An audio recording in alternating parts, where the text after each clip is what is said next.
మహబూబాబాద్ జిల్లా గూడూరు మండలం చింతలగట్టులో మండమెలిగే పండుగ వైభవంగా జరిగింది. మేడారం జాతరలో భాగంగా ముందుగా మండమెలిగే పూజలు చేశారు పూజారులు. అయితే పూజలు చేస్తుండగా ఆలయంలోని కానుకల హుండి నుంచి నెమ్మదిగా నాగుపాము బయటకు వచ్చింది. నాగుపామును చూసి కొందరు భక్తులు ఒక్కసారిగా భయాందోళన చెందారు. మరికొందరు నాగుపామును చూసి పరవశించిపోయారు. మరికొందరేమో సమ్మక్క సారలక్కలే పాము రూపంలో దర్శనమిచ్చారని ఆనందం వ్యక్తం చేశారు.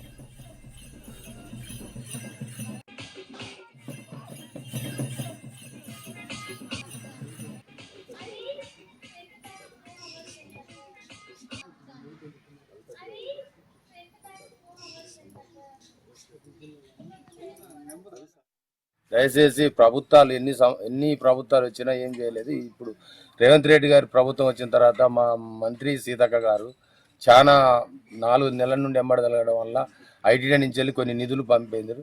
అవి 2 షెడ్లు, 2 బోర్లు, ట్యాంకీలు, అదేవిధంగా అమ్మవార్లకు చుట్టూ ఫినిషింగ్ కూడా తయారు చేయడం జరిగింది.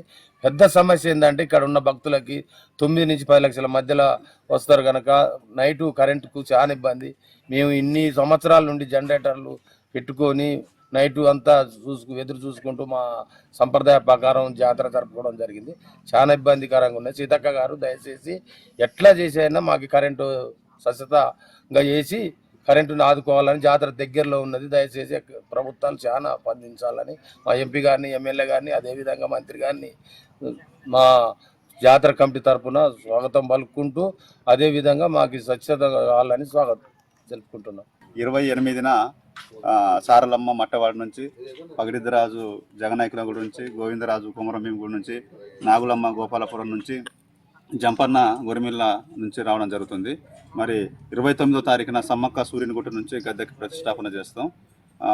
30వ తారీఖున అమ్మవార్లకి మొక్కులు చెల్లించుకుని ఉంటుంది. 31న వన ప్రవేశాలు ఉంటాయి. జాతర మేడారంల ఆచార ప్రకారం చేస్తారు. ఇక్కడ కూడా అదే ఆచార ప్రకారం చేస్తారు. మేడారం తర్వాత ఒట్టివాగు సమ్మక్క సారలమ్మ సెకండ్ స్థానంలో ఉంది. ఈ జాతరకి 15 లక్షల మంది రావడం జరుగుతుంది.